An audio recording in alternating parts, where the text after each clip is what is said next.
IBN 7 हौसला है।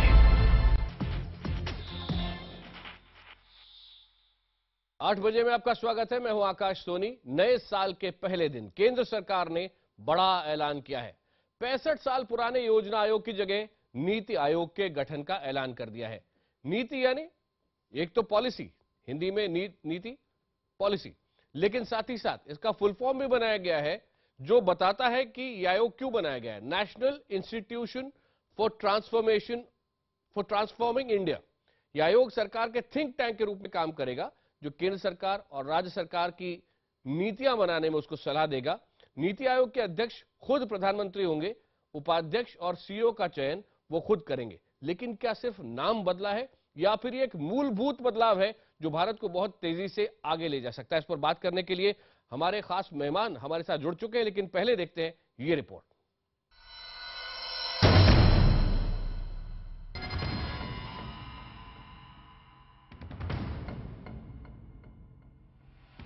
पैंसठ साल पुराने योजना आयोग का अस्तित्व खत्म हो गया है। 1950 में बने योजना आयोग की जगह अब नीति आयोग ने ले ली है।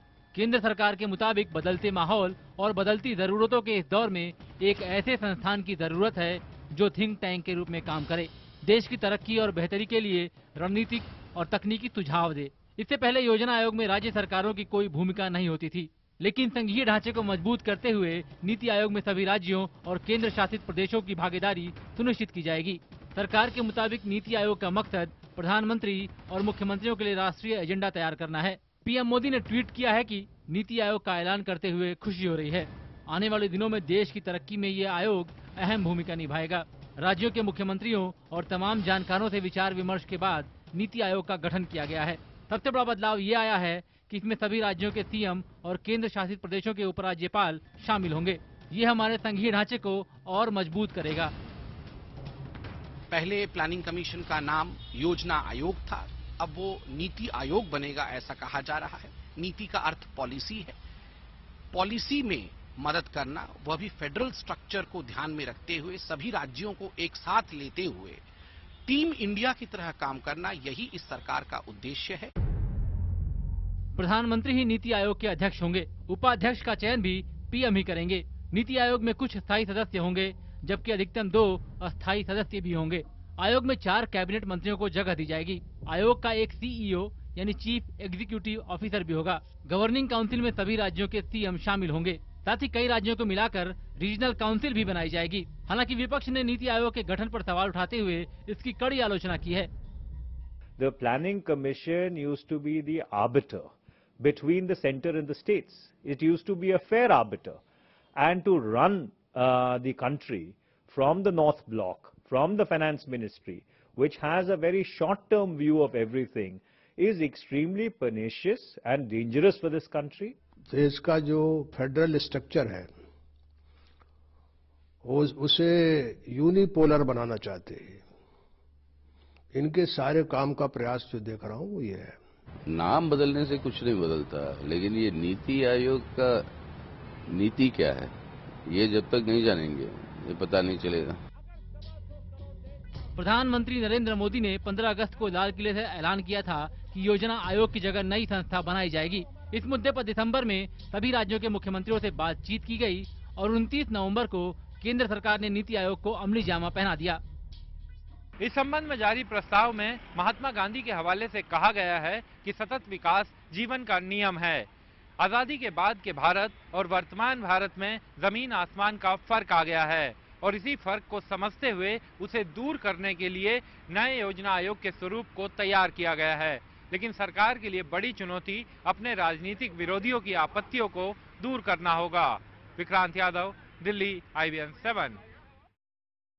ये एक गंभीर मामला है, एक बड़ा बदलाव इसे माना जा रहा है और इसी से जुड़ा है हमारा आज का सवाल, क्योंकि हम आपकी राय भी चाहते हैं। योजना आयोग की जगह नीति आयोग, नाम बदला, क्या काम भी बदलेगा?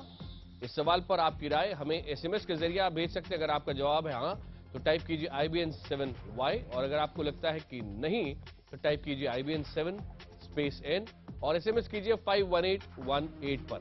आपकी राय हम कार्यक्रम के आखिर में दिखाएंगे। सवाल एक बार फिर सुन लीजिए, योजना आयोग की जगह नीति आयोग, ये नाम बदल दिया गया है, लेकिन क्या काम बदलेगा? अगर आपको लगता है हाँ तो IBN स्पेस Y, अगर आपको लगता है ना तो IBN स्पेस N। और इस खबर पर चर्चा के लिए हमारे साथ कुछ खास मेहमान इस वक्त जुड़ चुके हैं। दिल्ली से हमारे साथ GVL नरसिम्हा राव बने हुए हैं, कांग्रेस के नेता सलमान सोज इस वक्त हमारे साथ हैं, राष्ट्रीय स्वयंसेवक संघ के विचारक राकेश सिन्हा हमारे साथ हैं और JDU के नेता अली अनवर हमारे साथ हैं। आप सबको सबसे पहले नए साल की शुभकामनाएं। और सबसे पहले मैं आपके पास आ रहा हूं सलमान सोज साहब, कि ये जो नया साल है, ये जो नया नाम है, इससे एक नई गति क्या देश को मिल सकेगी? आपको भी नया साल मुबारक, और जो घर पे बैठे लोग हैं वो टीवी देख रहे हैं उनको भी मुबारक। उम्मीद तो यही है कि 2015 में हमारी तरक्की ज़्यादा हो और ज़्यादा रफ्तार से हो, उसकी उम्मीद है। आज जो आपने नीति आयोग की बात की, जहाँ तक मैं समझता हूँ रिफॉर्म्स को तो वेलकम करना चाहिए, इसमें कोई शक नहीं, लेकिन क्या रिफॉर्म है, उसका सब्सटेंस क्या है, उस रिफॉर्म को कैसे किया गया, ये बहुत ज़रूरी सोचना है, क्योंकि ये कोई मामूली बात नहीं कि एक तकरीबन 65 साल का पुराना एक इंस्टीट्यूशन बनाना बहुत मुश्किल बात है। मैं वर्ल्ड बैंक में काम करता था, 70 साल का इंस्टीट्यूशन है, वहाँ पर रिफॉर्म प्रोसेस 3 साल से शुरू हुआ है, काफ़ी सारी कंसल्टेशंस। यहाँ तो 65 साल के इंस्टीट्यूशन को कुछ महीनों में एसेंशली ख़त्म कर दिया और थिंक टैंक ला दिया। थिंक टैंक है मेरे ख्याल में, उससे ज़्यादा नहीं है। और मुझे ये नहीं लगता कि पूरी तरह से इसको बारीकी से देखा गया। जो कंसल्टेशंस प्राइम मिनिस्टर ने कहा, एक चीफ मिनिस्टर्स के साथ मीटिंग हुई थी, उसके बाद उन्होंने कहा वाइड कंसल्टेशंस, न मैंने कोई डिस्कशन ड्राफ्ट देखा, न कोई प्रपोजल देखा, न देखा कि इसके हक में क्या बात है, इसके खिलाफ क्या बात है, क्या प्लानिंग कमीशन में कोई अच्छी बात थी जिसको आप कैरी फॉरवर्ड करना चाहते हैं, या वो सारा खत्म करना चाहते हैं। इससे क्या होगा, इसका ऑपरेशन कैसे होगा, ये ऑपरेशनलाइज कैसे होगा। मुझे नहीं लगता कि प्राइम मिनिस्टर और चीफ मिनिस्टर्स के पास इतना टाइम होता कि वो आए और थोड़ा सोचने बैठ जाएं कि अब कैसे हम मुल्क को चलाएंगे। उनको बहुत काम होता है। तो मुझे लगता है प्रैक्टिकल ये काम बहुत मुश्किल है, इंस्टीट्यूशन बनाना बहुत मुश्किल है।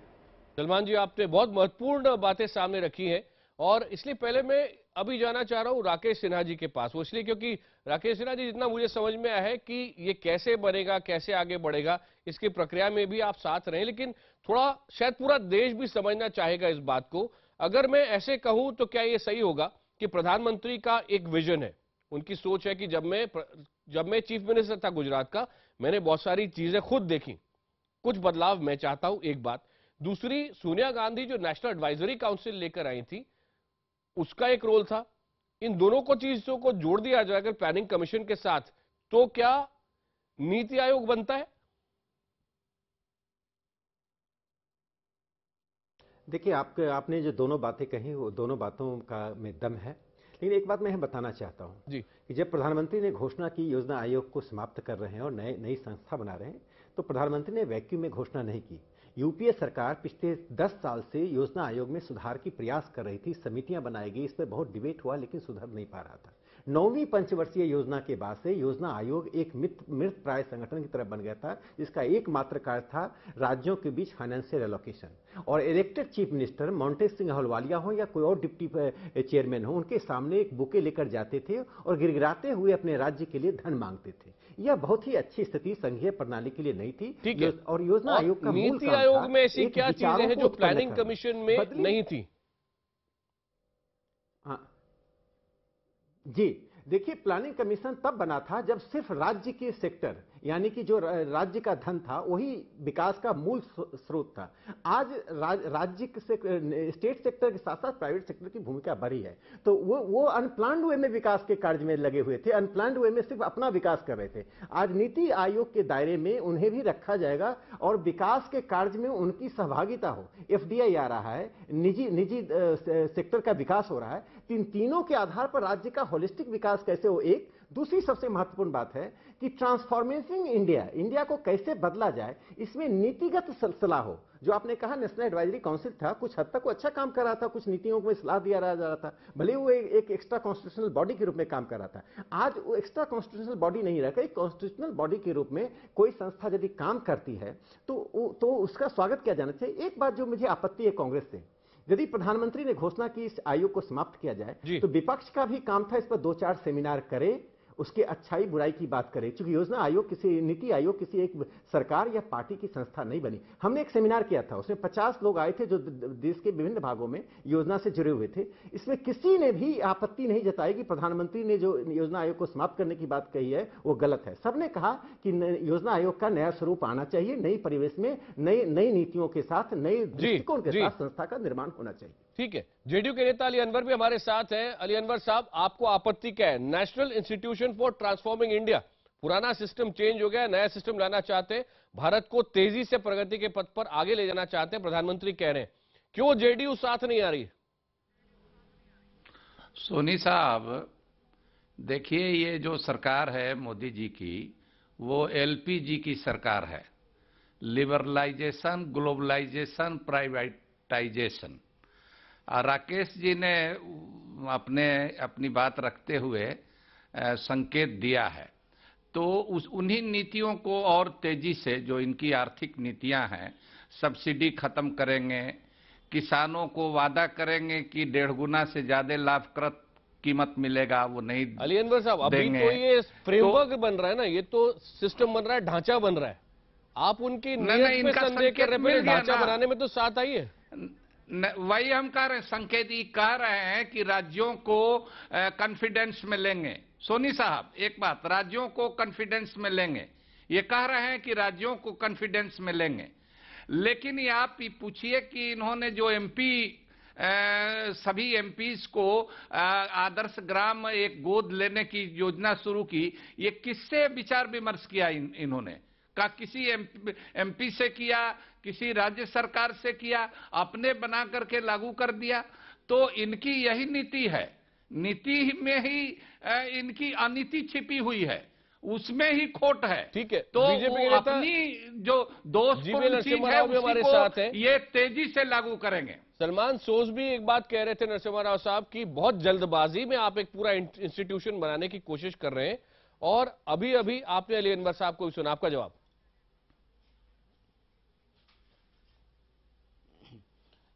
ये बहुत देर हुआ है, ये काम कम से कम 10 साल पहले होना चाहिए था, 15 साल पहले होना चाहिए था। लेकिन एक सोच बनी, जो भी इंस्टीट्यूशंस बन गए हैं वो आज के संदर्भ में उनका कोई योग्यता ना हो, उनके कोई रेलेवेंस ना हो, तब भी वो बना के रखना है। तो जब मोदी जी ने, हमने चुनाव में गए, मोदी जी का ये प्रॉमिस था, minimum government and maximum governance. Planning commission का कोई औचित्य नहीं रह गया। मैंने कई साल से प्लानिंग कमीशन को देखा है, वहां एक भी मुझे ऐसे व्यक्ति नहीं मिले हैं जो कहते हैं प्लानिंग कमीशन का आज भी रेलेवेंस है। हर कोई ये मानता है, प्लानिंग कमीशन के हर एडवाइजर, हर मेंबर, सलमान साहब सभी मानते हैं। सलमान साहब, आज बहुत कम टाइम के लिए आपके पास आ रहा हूं। ठीक है, जो रूस एक समय बहुत तेजी से आगे बढ़ रहा था, उस समय पर स्टालिन थे, और साथ ही साथ जिस तरह से नेहरू जी ने देखा कि रूस तेजी से आगे बढ़ता जा रहा है, तो वो इंप्रेस थे, उन्होंने प्लानिंग कमीशन रूस का मॉडल लेके बनाया। बाद में समझ में आया कि प्लानिंग कमीशन रूस में भी उतना सफल नहीं रहा। अब क्या आपको नहीं लगता है समय आ गया है कि देश की जरूरतें बहुत बदल गई हैं, और उसके हिसाब से कॉर्पोरेट सेक्टर को साथ में लाया जाए, राज्यों को साथ में लाया जाए, एडवाइजरी एक बॉडी पूरी साथ में बने? इसमें तो आपको साथ में नहीं आना चाहिए? नहीं, बिल्कुल। देखिए ना, मेरे कहने का ये मतलब नहीं कि हमें चेंज नहीं लानी चाहिए, चेंज तो बहुत जरूरी है। हर किसी इंस्टीट्यूशन में चेंज आना बहुत जरूरी है, अदरवाइज वो तो सारा स्टेल हो जाएगा, तो फिर हम सिर्फ पुरानी बातें करेंगे। लेकिन मैं आपको ये बताना चाहता हूं कि कोई इंस्टीट्यूशन बनाना बहुत कोई आसान बात नहीं है। तो अगर कोई इंस्टीट्यूशन 60 साल तक रहा या 50 साल तक रहा, यानी कि उसमें बहुत इंस्टीट्यूशनल मेमोरी होती, उसका जो इंस्टीट्यूशनल मेमोरी है उसको आपको इस्तेमाल करना है किसी तरह से। आप उसको रिफॉर्म करें, या अगर आपको उसको बिल्कुल जंग कर देना, उसको खत्म कर देना है, तो यानी कि उसके ऊपर बहुत सीरियस डिस्कशंस होने चाहिए, जो मेरे ख्याल में इस गवर्नमेंट ने कभी नहीं। आपने कोई डिस्कशन ड्राफ्ट देखा है, कोई डिस्कशन पेपर देखा है आपने कि जिसमें कहा गया भाई ये है? ये तो सिर्फ कैंपेन में हुआ कि भाई हमें सब कुछ नया करना है। लेकिन आप 60 साल के इंस्टीट्यूशन को खत्म कर देंगे और फिर कहेंगे हम थिंक टैंक बनाएंगे। आप थिंक टैंक खरीदिए ना, आपको कौन रोकता है? आप ब्रुकिंग्स इंस्टीट्यूशन के लोगों से बात कीजिए, आप मैकिंजी के थिंक टैंक से बात कीजिए, आप फोर्ड फाउंडेशन या बाकी आप हिंदुस्तान में इतने इंस्टीट्यूशन हैं, आप उनसे मशवरा लीजिए। आपका जवाब, मेरे पास समय समाप्त हो रहा है। ये थिंक टैंक बनाने की बात, राकेश सिन्हा साहब। जी देखिए, मैं इससे इतना कहना चाहूंगा कि जब सरकार ने ऐसा करने का निर्णय लिया। हेलो जी जी बिल्कुल सुन रहे हैं हम आपको। हेलो, आवाज गया। हेलो, हाँ, जब सरकार ने ऐसा करने का निर्णय लिया तो इसके पीछे दो तर्क था कि योजना आयोग पिछले 10-15 सालों से कोई भी आइडिया जनरेट नहीं कर पाई थी। एक छोटा सा मैं एग्जांपल दे रहा हूं। भारत में पॉवर्टी को डिफाइन करने में योजना आयोग सफल नहीं हुई थी। पॉवर्टी एलिविएशन की बात तो दूर रही। तो जब योजना आयोग देश की मौलिक समस्याओं के प्रति दृष्टि नीति देने में अक्षम हो जाए तो उस आयोग को व्हाइट एलिफेंट को ढोने से क्या फायदा? आप भावुक होकर किसी संस्था से भावुकता से बने रहने से कोई लाभ नहीं होता है। देखिए, परिवर्तनशील देश है और एक यथार्थ को समझना चाहिए जेडीयू के नेता को कि देखिए, प्राइवेट सेक्टर एक यथार्थ है, उस यथार्थ से आप बच नहीं सकते हैं। आप प्राइवेट सेक्टर को डिलेजिटिमाइज नहीं कर सकते हैं। यही गलती हुई 1950s में नेहरू के द्वारा। उन्होंने जब बंबई प्लान आया, जब 8 उद्योगपतियों ने बंबई प्लान दिया था, उस पेपर पर डिस्कशन तक नहीं किया, कहा ये तो डिलेजिटिमाइज लोग हैं। देखिए, मैं कहता हूं पब्लिक सेक्टर का डोमिनेंस बना रहना चाहिए था। आप सबका बहुत बहुत धन्यवाद। ये बहस यहाँ पे समाप्त नहीं होने वाली है, लेकिन यहां पर एक बात है। प्रधानमंत्री कह रहे हैं मैं एम्बेसडर से उतरना चाहता हूं और फॉर्मूला 1 कार में बैठ के देश को तेजी से आगे जाना चाहता हूं। कांग्रेस अभी हमको ये कह रही थी कि ये मॉडल उन्होंने टेस्ट कर लिया है, ये फॉर्मूला 1 ढंग से चलेगी, एम्बेसडर से तेज चलेगी कि नहीं। और जेडीयू के लिए अनवर साहब ये कह रहे थे कि मुझे तो इसकी नीयत पे ही शक है कि गाड़ी कहां ले जाने वाला।